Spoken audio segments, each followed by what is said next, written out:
What's up, YouTube? It's Shiny Spartan. So, here is a painting of Spirit Bomb done by Goku, and it's like a battle scene between Goku and Kid Buu, which came about as a result of me reading a bunch of memes one night because I couldn't sleep, and then I got the random inspiration like, hey, let's try drawing a Spirit Bomb because it's always just a cool scene, and I haven't done like a pure landscape in a while, and I figured the terrain is kind of weird, so I'm not familiar with it. So I would just, go ahead and give it a try.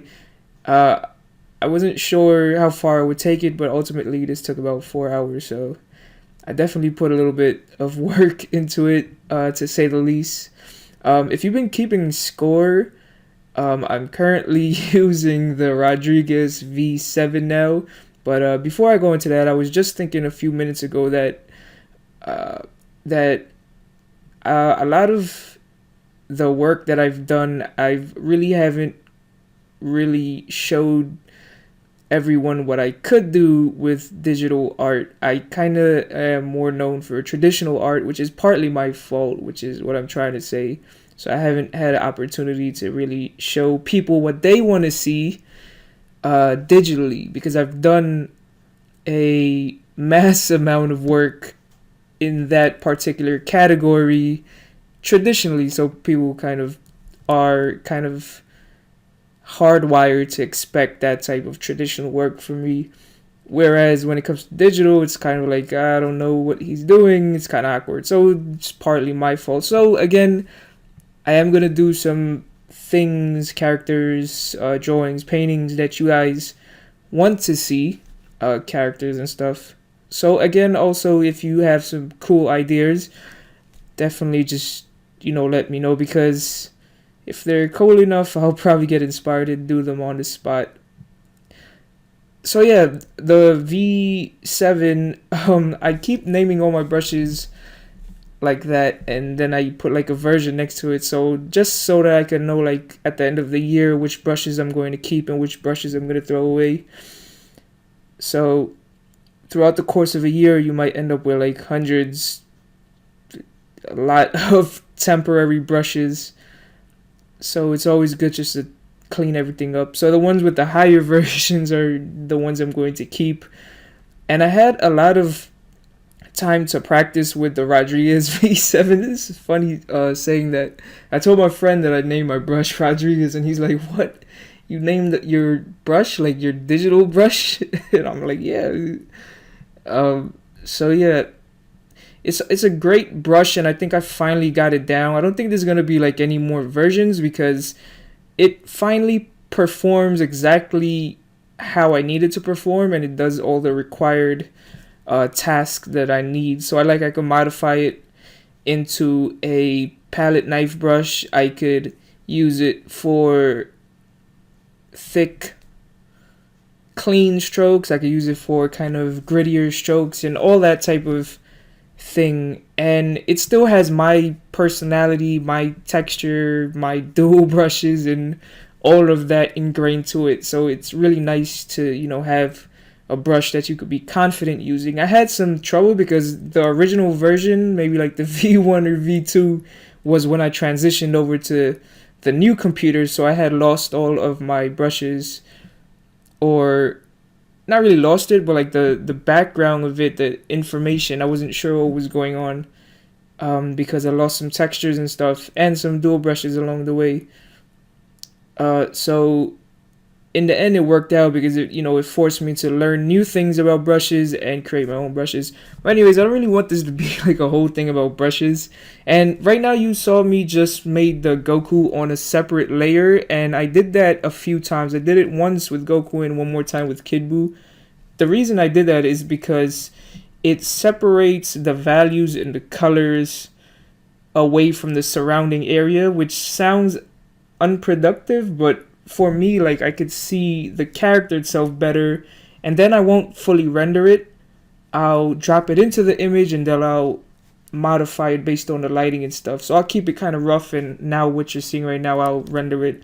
I find that to be more helpful for me. All I do is just make another layer, and draw the character on the 50% gray that I'm used to, then I'll just copy that and paste it into the image. It works for me, but like in the beginning stages of the concept, if this was just like still in the monochromatic phase, I could still always just drop all the characters in.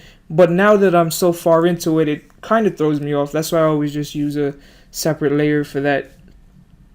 Another thing about brushes, because brushes and composition was definitely important, so I do have to spend some time talking about it. When you are making individual brushes and you kind of want to be, an individual and have your own thing, you have to be careful with custom brushes, because custom brushes in particular tend to produce an edge that could be kind of soft and hard. It's not hard or soft, and edges might be like a advanced topic, but still it produces an edge that's kind of in between based on the graininess of the texture that you use, or the dual brush. So actually not dual brush. I actually prefer using dual brushes, because dual brushes maintain the hard edges, but it doesn't take away the individuality, because if you press lightly, you'll still have the custom feel to it, but it still keeps the original hard edges. But if you use like a texture brush, then it creates softer edges, which is good because you can use that for blending, but at the same time you might have a harder time producing the harder edges. But ultimately, with all brushes, you produce all types of edges. They all do the same thing as long as you kind of know how to work with them. And edges is a whole, again, complex thing, and I'm not gonna get into it. So yeah, this is one of the paintings that I was talking about before, that it was supposed to be me getting back some of that childhood revenge where like, I couldn't draw Dragon Ball Z stuff, and now I kind of can. It's not perfect, kind of came out messy, but I'm happy with the end result and stuff. I was debating whether it was going to be Vegeta in where Kid Buu is right now, or maybe it would be Broly, or maybe it would be Kid Buu a little bit in the mid-ground, and then somebody like Krillin would be in the background with a Destructo Disc about to launch that without Kid Buu knowing. I should have went with that idea. I kind of like it. And the other brush I used a lot was the Lucas V2, which is a palette knife brush. It was my first time doing a majority of the painting with a palette knife brush. I had a lot of trouble trying to get this brush or get the image to look kind of messy, because I'm not sure if I ever mentioned this, but the whole reason I got into digital painting because I was so amazed by artists that kind of made paintings look traditional even though it was digital. So I was inspired by that.